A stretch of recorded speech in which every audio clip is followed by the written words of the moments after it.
Herrera de Noble recibe al presidente de la Nación aquí en la redacción de Clarín para realizar la prueba de papel prensa fabricado totalmente en nuestro país.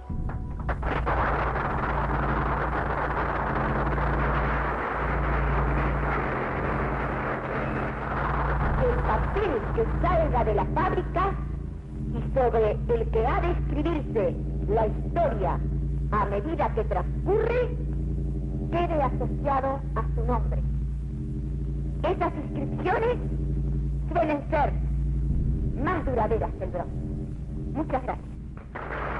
El presidente de la Nación, junto a autoridades de la empresa, procede a cortar la cinta con los colores nacionales.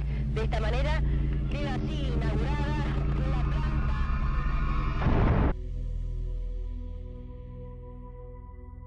En 1973 se produce el esperado retorno a la democracia. Tras 18 años de proscripción, el peronismo vuelve al poder. Su programa económico tiene un rostro y un mentor, el ministro José Berg-Helbar. Su imperativo era la construcción de una verdadera burguesía nacional. En ese contexto surge la figura prominente de David Graeber. En 1973 tenía el 80% de las acciones clase A de Papel Prensa. Graeber, a instancias de Helbar, se convierte en el hombre decisivo de Papel Prensa. El 24 de marzo de 1976 se produjo un nuevo golpe militar que instaló la represión ilegal de opositores y el desmantelamiento del aparato productivo. David Graeber murió en un confuso accidente aéreo en México en agosto de 1976. Luego, su viuda Lidia Papaleo viajó a Buenos Aires, donde se encontró acechada por el gobierno militar para convencerla de firmar un preboleto de venta de las acciones de Graeber en Papel Prensa. El miedo y las amenazas quebraron su voluntad. Detrás de los militares estaban los diarios Clarín, La Razón y La Nación, que pretendían hacerse acreedores de esas acciones, lo que finalmente lograron.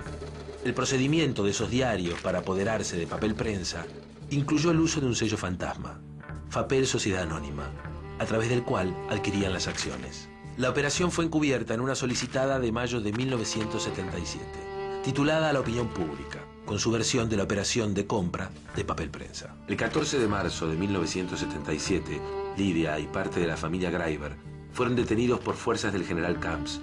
Durante todos estos 34 años, a mucha gente, yo siempre le dije, cuando hablan de mi marido me preguntan, siempre le dije que el costo de su vida fue Papel Prensa. Y con la única persona que yo hablé en ese momento fue con el señor de Clarín, a quien me dijo que debía firmar para que no corriera peligro mi vida y la de mi hija. Después desaparezco yo el 14 de marzo de 1977. Ese día empieza mi tortura, o sea, ese mismo día me empiezan a torturar. El Estado argentino tiene un lugar en Papel Prensa desde el principio.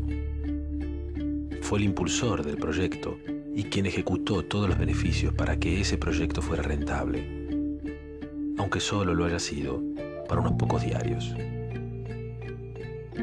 No se trata de una intervención externa, sino, por el contrario, de reasumir un rol que en la historia de Papel Prensa es inédito, defendiendo los intereses públicos que el Estado representa.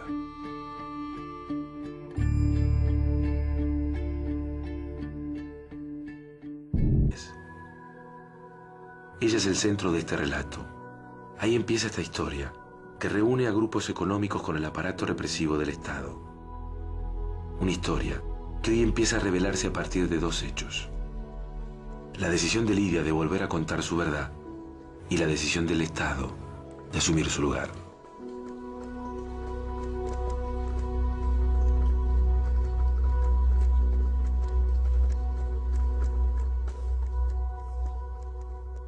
A mí me hizo una pregunta una persona, me dijo, ¿usted se sentía que era una mujer libre? Entonces yo dije, desde la muerte de mi marido yo supe que no era más libre.